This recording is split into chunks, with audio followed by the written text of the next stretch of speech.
अयोध्या में भगवान श्री राम के प्राण प्रतिष्ठा कार्यक्रम को लेकर पूरी अयोध्या को सजाया और संवारा जा रहा है। इस बीच एक और संयोग बन रहा है। वो संयोग है कि इसी दौरान जो तुलसी पीठ के पीठाधीश्वर हैं राम भद्राचार्य जी का जो जन्मदिन है, 75वां जन्मदिन मनाया जा रहा है और उसको बड़े स्वरूप में मनाया जा रहा है। और इस मौके पर अयोध्या में भगवान श्री राम की कथा का आयोजन किया जा रहा है और इसी मसले पर तुलसी पीठ के उत्तराधिकारी रामचंद्र दास जी हमारे साथ हैं। कितना बड़ा संयोग है, एक तरफ भगवान राम और एक तरफ तुलसी पीठ के पीठाधीश्वर का जन्मदिन और राम कथा, वो भी अयोध्या में। गोस्वामी तुलसीदास जी महाराज ने जब राम जी के जन्म का प्रकरण लिखा तो वहाँ पर लिखा है कि जोग लगन ग्रहबार तिथि सकल भय अनुकूल चर अरु अचर हरसजुद राम जन्म सुखमूल। तो वही परिस्थिति बन रही है कि सारा जोग लगन ग्रहबार तिथि सब अनुकूलता से बन रहा है। अपने आप में कहें कि 550 वर्षों का इतना लंबा संघर्ष ये कोई सामान्य कार्यकाल नहीं होता। ना जाने कितनी पीढ़ियां एक आशा लेकर चली गई कि कब हम रामलला को भव्य मंदिर में देखेंगे। हम महलों में रहते हैं, हम बड़े बड़े हवेलियों में रहते हैं, लेकिन हमारे प्रभु त्रिपाल में ये आशा, ये पीड़ा, ये वेदना, इस कष्ट को लेकर ना जाने कितनी पीढ़ियां चली गई। और अंत में आते आते जब मुकदमा उच्च न्यायालय में आया इलाहाबाद में, तो गुरुदेव उस समय प्रस्तुत हुए साक्ष्यों के साथ और राम भक्तों की ओर से रामलला के पक्ष में गुरुदेव ने साक्ष्य दिए और फिर सुप्रीम कोर्ट ने उन साक्ष्यों को भी स्वीकारा। ये राम भक्तों का बलिदान, उनका संघर्ष, उनकी तपस्या और गुरुदेव ने जो साक्ष्य दिए, मुझे लगता है कि रामलला को कहीं न, राम जी हैं कौन? राम सदा सेवक रुचि राखी। राम जी अपने भक्तों की रुचि की रक्षा करते हैं। आप देखिए कि एक तरफ वो स्वयं भव्य मंदिर में जा रहे हैं इतने लंबे कार्यकाल के बाद, और उसी समय उन्होंने अपने प्रिय भक्त पूज्य गुरुदेव का अमृत महोत्सव भी बनाने का उन्होंने यहाँ पर निर्णय लिया है। देख रहे हैं जो आयोजन होना है और इधर दिखाइए जरा सुनील, साथ में आप लोगों ने इतना सुंदर इस पंडाल को बना दिया है कि मन मोह ले रहा है। यहाँ पर आने के बाद आप आएंगे तो फिर यहीं के होके रह जाएंगे। वो तो अयोध्या है ही है ऐसी। और अयोध्या में ये जन्मदिन का समारोह, ये राम कथा और ये पंडाल, ये खूबसूरत। यहाँ जब राम जी अपने सेवकों को सबको विदा कर रहे थे, कैमरे के पीछे विभीषण जी आदि सबको जब विदा कर रहे थे, तो उस समय अंगद जी को बार बार भेज रहे थे भगवान। तो अंगद जी जाना नहीं चाह रहे थे। अंगद जी कह रहे थे कि मैं आपकी सेवा में रहूंगा। तब भी वो हठात भगवान ने उनको भेजा। तो उन्होंने हनुमान जी से एक बात कही थी कि कहें दंडवत प्रभु ही सन तुम ही करहूं करजोर बार बार रघुनायक कहें सुरति कराए हूँ। तो ये अवध है, अवध है। कोटि कल्प काशी बसे मथुरा बसे हजार, एक निमिष सरजू बसे तुले न तुलसीदास। यहाँ पर एक निमिष किसको कहते हैं? जितनी देर में हमारे पलक के पर्दे गिरते हैं, उतने क्षण भी यदि अवधवास मिल जाए तो उसके पुण्य की तुलना नहीं की जा सकती। तो उस अयोध्या में हम सबको 9 दिनों तक रहने का अवसर मिल रहा है। पूज्य गुरुदेव के शिष्यों में, हजारों शिष्यों में इतना उत्साह है, लोग दूर दूर से आ रहे हैं। और ये जो आप तैयारियां देख रहे हैं, ये कहीं ना कहीं से हनुमान जी की प्रेरणा उन्होंने ही कराया कि इतने कम समय में, लगभग 6-8 महीने के समय में यहाँ पर पूरी तैयारी की गई है। चाहे 1008 कुंडी यज्ञ की एक अभिनव प्रयोग होने जा रहा है। जरा हमको एक बताइए, सबसे पहली बात तो ये बताइए, भगवान श्री राम के अनन्य भक्त हैं और ऐसी शक्ति श्री राम ने राम भद्राचार्य जी को दी है जिसको पूरी दुनिया स्वीकारती है। यहाँ तक कि प्रधानमंत्री नरेंद्र मोदी जी भी उनके बहुत बड़े भक्त हैं। ऐसे में क्या ये महज एक संयोग है कि जब भगवान राम अपने घर में प्रवेश कर रहे हैं तो उनका 75, उनके सबसे बड़े शिष्य, सबसे बड़े साधक का जन्मदिन हो रहा है और उसको लेकर ये तैयारियां, जरा तैयारियों के विषय में बताइए और ये कितना बड़ा संयोग है? ये हम सब के लिए तो बहुत बड़ा अवसर है। गुरुदेव, देखिए गुरुदेव के लिए तो ये कोई अवसर नहीं है। गुरुदेव तो कहते हैं कि मेरे जीवन की सांस सांस भगवान श्री राम के लिए है। मैं उनकी प्रत्यक्ष अनुभूति करता हूँ, प्रत्यक्ष देखता हूँ। और जब भी मुझे ऐसा लगता है कि मुझे किसी की आवश्यकता है किसी बात की, तो मुझे ऐसी अनुभूति होती है कि भगवान स्वयं मेरे हाथ पकड़कर रामलला लेकर मुझे चल रहे हैं। तो और वो जो अपनी बंद आंखों से जो दुनिया को दिखाते हैं, वो भी अपने आप में अद्भुत है। बिल्कुल साक्षात वर्णन करते हैं। भगवान श्री रामलला का जो वर्णन ग्रंथों में नहीं होगा, उस लावण्य की, उस मधुरता की, उस वात्सल्य का वर्णन स्वयं गुरुदेव करते हैं। तो ये हम सब के लिए बहुत बड़ा संयोग है।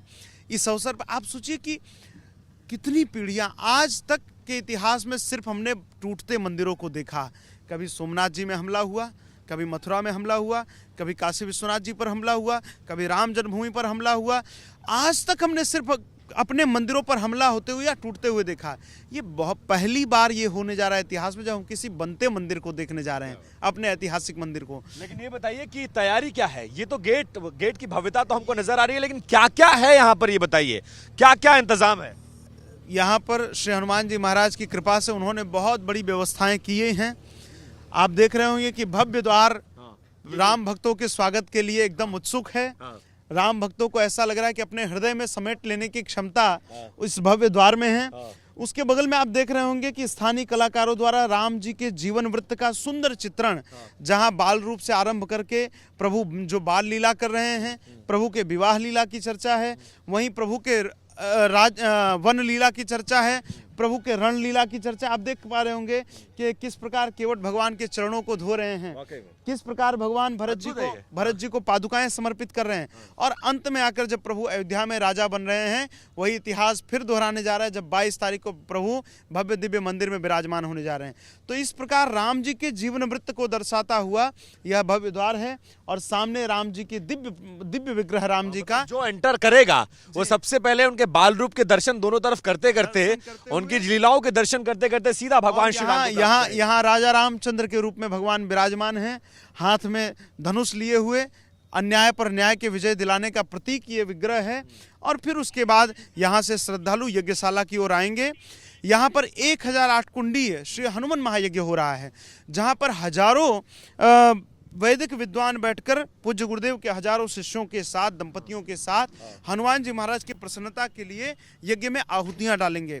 यज्ञ बहुत होते हैं, कोई अपने धन के लाभ के लिए यज्ञ करता है, कोई अपने ऐश्वर्य के लाभ के लिए यज्ञ करता है, कोई स्वास्थ्य लाभ के लिए यज्ञ करता है, लेकिन पूज्य गुरुदेव के जीवन का एक एक कार्य समाज के लिए होता है। तो यह यज्ञ किसी स्वार्थ के लिए नहीं हो रहा है, किसी स्वयं की संकल्प पूर्ति के लिए नहीं हो रहा है, ये यज्ञ हो रहा है राष्ट्र के लिए। और आपको संकल्प जानकर बहुत आनंद आएगा, या देशवासियों को बहुत अच्छा लगेगा कि ये यज्ञ जो हो रहा है उसमें पूज्य गुरुदेव ने संकल्प रखा है पाक अधिकृत कश्मीर की पुनः प्राप्ति इस यज्ञ से हो। अच्छा, मतलब पीओके को लेना है, बिल्कुल लेना है। तो मोदी जी से इस बार मुलाकात तो होगी ना? बिल्कुल होगी। बात रखा जाएगा उनके सामने। गुरु जी ने कितनी बार रखी है, मोदी जी गुरु जी तो देश के हर मंचों पर इस बात को कहते हैं। लोग जब गुरुदेव तो 370 की बात करते थे, लोग कहते थे महाराज ये कभी संभावित नहीं है। गुरुदेव 35 की बात करते थे, लोग कहते थे कभी संभावना नहीं इसकी। अरे इसी अयोध्या में गुरुजी ने कहा था कि जब तक राम मंदिर नहीं बनेगा तब तक मैं अयोध्या में कथा नहीं करूंगा। लोगों ने कहा महाराज फिर तो लगता है इस जीवन में आप मतलब पहली बार कथा हो रही है अयोध्या में? मुझे लगता है 20 साल बाद ये कथा हो रही है। 20 साल बाद राम के सबसे बड़े भक्त, राम के सबसे बड़े कथावाचक जी वो अयोध्या में कथा करने जा रहे हैं, और वो तब जब भगवान राम अपने घर में विराजमान होने उनका प्रण यही था। गुरुदेव ने इसी अयोध्या में कहा था। उस समय लोगों को लगा कि बाबा जी क्या कह रहे हैं, गुरुजी क्या कह रहे हैं। गुरुदेव ने कहा था 6 दिसंबर 2019 के पहले रामलला के पक्ष में फैसला होगा, और चमत्कार हुआ। उसके पूर्व फैसला आया, रामलला के पक्ष में आया। और जिस प्रकार चाह रहे थे कि सरयू जी के इस पार कोई भी मस्जिद या किसी भी प्रकार का ढांचा नहीं बनेगा, सुप्रीम कोर्ट ने इसे स्वीकार किया, और सरयू जी के उस पार मस्जिद बनाने के लिए सुप्रीम कोर्ट ने जगह दी। लेकिन मैं ये देख रहा हूं कि इतना विशाल यज्ञ कुंड, 1008 लोग तो यज्ञशाला में यज्ञ करेंगे, और उनके साथ 5-5 बैठेंगे भी शायद। इस यज्ञशाला में 8000 से अधिक लोग एक साथ आहुतियां डालेंगे। और मैं आपको विश्वास दिलाता हूं कि जिस समय वैदिक मंत्रों के साथ इतने ब्राह्मण और यजमान आहुतियां डालेंगे, हम आप तो क्या, यहाँ के पत्थर भी बोल उठेंगे, पत्थर भी पुलकित हो जाएंगे, ऐसा वातावरण यहाँ पर बन जाएगा। इतना अद्भुत। गुरुदेव कहते हैं कि जब हनुमान जी महाराज बिना वीजा के लंका जाकर के, लंका ढहा करके जानकी जी की खबर लेकर आ सकते हैं, तो वो हनुमान जी महाराज क्या पाक अधिकृत कश्मीर को पुनः प्राप्त नहीं करा सकते हैं। तो इसी विश्वास के साथ यह यज्ञ हो रहा है। और हनुमान जी महाराज का जीवन वृत्त ऐसा है कि राम जी ने अपने जीवन काल में, राम जी की जो जीवन यात्रा रही, प्रभु ने अगर किसी को निमित्त बनाया प्रत्येक कार्यों के लिए तो हनुमान जी को बनाया। और इसी अयोध्या में जब प्रभु लौट कर आते हैं तो भरत जी के साथ बैठकर प्रभु कहते हैं कि भरत भाई कपिसे उरिन हम नाही, मैं इस हनुमान जी महाराज से उरिन नहीं हूँ। और हनुमान जी के प्रति इतना प्रेम राम जी का कि उन्होंने अयोध्या में अपने से भी ऊंचा स्थान यदि किसी को दिया है तो हनुमानगढ़ी हनुमान जी को दिया है।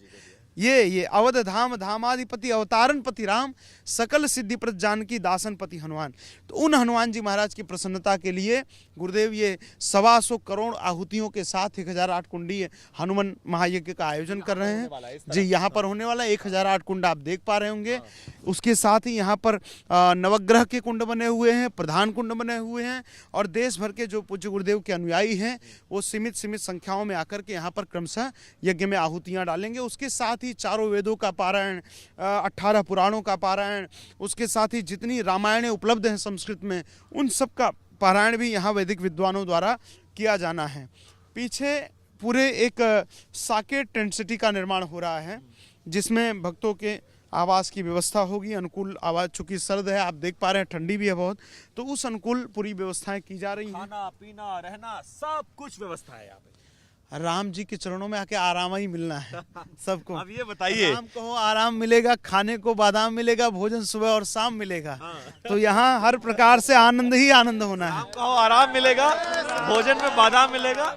राम कहो आराम मिलेगा, खाने को बादाम मिलेगा, भोजन सुबह और शाम मिलेगा। तो यहाँ अयोध्या में जब राम जी राजा हैं तो फिर चिंता किस बात की, खूब आनंद ही आनंद। ये बताइए, ये सब तो हो गया, राम कथा का आयोजन हो रहा है, क्या विशेष होगा? क्योंकि 20 साल बाद राम भद्राचार्य जी का राम कथा का आयोजन उस वक्त जब भगवान रामलला विराजमान हो रहे हैं। इस बार कथा में विशेष क्या होगा? क्यों लोग आए, क्यों लोग सुने, और क्या विशेष होने वाला है? पूज्य गुरुदेव की प्रत्येक कथा अपने आप में विशेष होती है। राम जी के नाम, जानकी जी के नाम, हनुमान जी के नाम के अतिरिक्त तो वो कोई भी कथा की पुनरावृत्ति नहीं करते हैं। पहली बात तो गुरुदेव की प्रत्येक कथा विशेष है, लेकिन उसमें भी पूज्य गुरुदेव की जो आराधना है वो बाल रूप की है। गुरुदेव कहते हैं बंदो बाल रूप सोई रामू, सब सिद्धि सुलभ जपति जिसु नामू। तो बाल रूप भगवान का जो है रामलला का, वो गुरुदेव के उपास्य हैं। तो ये अयोध्या में जो कथा होने जा रही, मुझे लगता है कि अपने आप में बहुत अद्भुत होने वाली है। 20 वर्षों की लगभग की प्रतीक्षा, और उसके बाद गुरुदेव के अमृत महोत्सव के साथ एक प्रकार से उनके संकल्प पूर्ति महोत्सव भी है। तो यहाँ की जो कथा होने जा रही है वो बहुत अद्भुत होने जा रही है। आप देख पा रहे होंगे इधर 4 पांडाल, बड़े बड़े जर्मन एंकर, सिर्फ भक्तों के प्रसाद के लिए, भक्तों के भोजन के लिए व्यवस्था की गई है। ये 4 पांडाल जिसमें लाखों लोग एक साथ बैठकर प्रसाद पा सकें, ऐसी व्यवस्था की गई है। और साथ में जो कथा मंडपम बनाया गया है, पीछे पूरा राम मंदिर बंगाल के स्पेशल जो कलाकार हैं, जो इसके विशेषज्ञ हैं, उनके द्वारा निर्मित किया गया है। तो गुरुदेव जब कथा करेंगे और सामने बैठकर जो हजारों की श्रृंखला गुरुदेव को सुनेगी, ऐसी अनुभूति होगी कि राम मंदिर के परकोटे में बैठकर हम कथा सुन रहे हैं और स्वयं रामलला इस कथा में उपस्थित है हमें आशीर्वाद देने के लिए। लेकिन अब ये बताइए, 22 तारीख की क्या तैयारी? सारी बातें एक तरफ, और 22 तारीख का वो पल, वो क्षण जिसका इंतजार हमारी कई पीढ़ियां करती करती गुजर गई, और कई पीढ़ियों को यकीन भी नहीं था कि ये भी दिन आएगा। 22 को क्या होगा, 22 को कैसी अनुभूति होगी, कैसा वो समय होगा, कैसा वो दृश्य होगा, और गुरुदेव कहां होंगे? 22 तारीख को जो होने वाला है उसकी तैयारियां आपने बिल्कुल सही कही कि वो ना जाने कितनी पीढ़ियां करती हुई गई हैं। तो इस नाते ये स्वाभाविक है, हम सब समझ सकते होंगे कि उस समय क्या उत्साह है। पूरे दुनिया में, पूरे देश में एक ऐसा अद्भुत वातावरण बन चुका है जिसकी हम कल्पना करें तो रोमांच हो जाता है।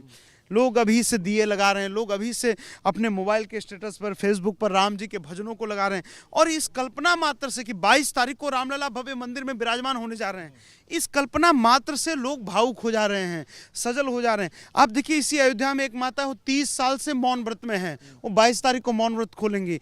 यहीं पर क्षत्रियों का एक बड़ा गाँव है जिन्होंने पादुकाएं नहीं पहनी, कितने वर्षों तक, कई सौ वर्षों तक उन्होंने पादुकाएं नहीं पहनी, पगड़ी नहीं बांधी, केवल इस नाते कि रामलला मंदिर में नहीं विराजमान। तो बहुत एक अद्भुत वातावरण बन रहा है पूरे देश में इस 22 जनवरी को लेकर। हाँ, राम भक्तों में उत्साह है, वहीं विरोधी तिलमिलाए हैं, विपक्ष के पास कोई जवाब नहीं है। भी दिखा दें? बिल्कुल चल सकते हैं, क्योंकि दुनिया भर के राम भक्त सारे तो आ नहीं सकते, बहुत सारे लोग टीवी पे देखेंगे, तो पहले ही हम दिखा दे रहे हैं। लोगों का दुर्भाग्य, कुछ लोगों को बुलाया जा रहा है तो नहीं आ पा रहे हैं। ये कौन लोग हैं, नाम भी बता दीजिए। अब वो पूरा देश जान रहा है, उनका पर्दाफाश। दिखाइए जरा, ये तो दृश्य अद्भुत है। क्या है ये पूरा राम मंदिर बना हुआ है। जो भक्त 22 तारीख को वहां नहीं जा पाएंगे, उनको ऐसी अनुभूति होगी कि हम राम मंदिर के परकोटे में ही बैठे हैं। और 22 तारीख को जब यहाँ से लाइव टेलीकास्ट होगा राम मंदिर के पूजन का, रामलला के मंदिर प्रवेश का, तो सबको ऐसी अनुभूति होगी कि हम राम मंदिर में ही विराजमान हैं। 22 तारीख को यद्यपि गुरुदेव वहाँ राम मंदिर के पूजन में रहेंगे, उनकी सेवा में मैं भी वहाँ रहूँगा। पूरे देश और दुनिया से जो रामलला के प्रेमी हैं, राम प्रेमी हैं, जो भाग्यशाली हैं, इतने जन्म ना जाने कितने जन्मों की तपस्या होगी, वह सभी वहाँ पर उपस्थित होने वाले हैं। और साथ में ये पूरा आप देखिए अद्भुत राम मंदिर, उसी प्रकार की कलाकृति, मतलब वहाँ भी एक राम मंदिर, यहाँ भी एक राम मंदिर, यहाँ इस राम मंदिर में राम कथा भी होगी। जब लोगों के हृदय में राम मंदिर बन चुका है, रामलला विराजमान हो गए हैं, तो हम सबके मन में आया कि क्यों ना इस राम मंदिर, इस पंडाल में भी राम मंदिर विराजमान हो। अब अंतिम सवाल आपसे यही पूछूंगा कि राम मंदिर के बनने का सपना तो हुआ पूरा, लेकिन उससे पहले ये बता दीजिए, जिस सवाल पर आप थोड़ा गोल गोल घुमा दिया हमको, कुछ लोग आमंत्रण मिलने के बाद भी नहीं जा रहे, कह रहे ये तो आरएसएस का वो है, इवेंट है, बीजेपी का मैनेजमेंट है। ऐसे लोगों को क्या नाम देंगे? मतलब पहली बात तो राम किसी को बुलाते नहीं है, और बुला रहे हैं इनविटेशन कार्ड देके, वो तो भी आने को तैयार नहीं है। देखिए हमारे यहाँ आप जीवन भर राम जी का नाम ले या न लें, लेकिन अंतिम यात्रा जब निकलती है तो राम नाम सत्य है। तो ये मुझे उनके दुर्भाग्य पर हंसी आ रही है। ये वही लोग हैं मुझे लगता है जिनके जीवन में केवल अंतिम बार राम नाम लिया जाएगा। ये दुर्भाग्य है, मुझे उनके दुर्भाग्य पर हंसी आती है। जहाँ लोग तरस रहे हैं कि राम मंदिर में के उस कार्यक्रम में हमें उपस्थित रहने का अवसर मिले, प्रत्यक्ष देखने का अवसर मिले, वहीं ये दुर्भाग्यशालियों को आप देखिए कि रामलला बुलावा भेज रहे हैं, लेकिन फिर उसमें भी इनको राजनीति नजर आ रही है। होनी भी चाहिए। वो कौन सा मुंह लेकर अयोध्या आएंगे? जिस अयोध्या को उन्होंने केवल विवाद का अड्डा बनाया था, जिस अयोध्या में कश्मीर जैसा, पाकिस्तान जैसा वातावरण बनाया था, यहाँ पर आर्मी और पुलिस के अलावा कोई रहता नहीं था, जिस राम जी को उन्होंने काल्पनिक कहा था, जिस राम सेतु को काल्पनिक कहा था, वो कौन सा मुंह लेकर अयोध्या आएंगे? वो स्वयं लज्जित है मुझे लगता है, और ये दुर्भाग्य है उन सबका। अच्छा है उनके ना आने से अयोध्या की पवित्रता बनी रह जाएगी। अंतिम सवाल, काशी विश्वनाथ कॉरिडोर हमने देखा, काशी का कायाकल्प देखा, अयोध्या का कायाकल्प देखा, अब आगे क्या? अभी तो कॉरिडोर बना है, केवल अभी बाबा विश्वनाथ का विस्तार नहीं हुआ है। अभी तो विस्तार होगा, क्योंकि नंदी बाबा स्वयं प्रकट होकर गवाही देने लगे हैं। कृष्ण जन्मभूमि में भी सर्वे का ऑर्डर दे दिया गया है। मूल जो कृष्ण जन्मभूमि है वो अभी भी जिस तरफ मस्जिद है वहाँ पर है। तो ये सब हमारे मूल स्थान हैं। हमने तो ये नहीं कहा कभी कि हम मक्का में जाकर मंदिर बनाएंगे हनुमान जी का, ये हमने कभी नहीं कहा। वो उनका स्थान है। हमने नहीं कहा कि वेटिकन सिटी में मंदिर बनना चाहिए। अरे जो हमारे मूल हैं, 100 करोड़ हिंदुओं की आस्था का केंद्र है, भारत का अस्तित्व राम जी से है, तो मुझे लगता है कि ये स्थान तो हमें मिलना ही चाहिए। ये अधिकार, ये हमारा मूलभूत अधिकार है। मतलब वो नारा अभी ज्वलंत है, जीवित है कि काशी मथुरा काशी और अयोध्या हुई हमारी, अब मथुरा की बात। अयोध्या एक झांकी है, मथुरा काशी बाकी है, उसे लेकर रहेंगे। चलिए, बहुत धन्यवाद, बहुत आभार आपका बातचीत करने के लिए। ये हैं महंत रामचंद्र दास जी, जो बता रहे हैं कि ये पल कितना खास है, और इस मौके पर अयोध्या में राम कथा का भी आयोजन होगा और राम भद्राचार्य जी का जन्मदिन भी मनाया जाएगा। कैमरा पर्सन सुनील सिंह के साथ विपिन चौबे, TV9 भारतवर्ष, अयोध्या।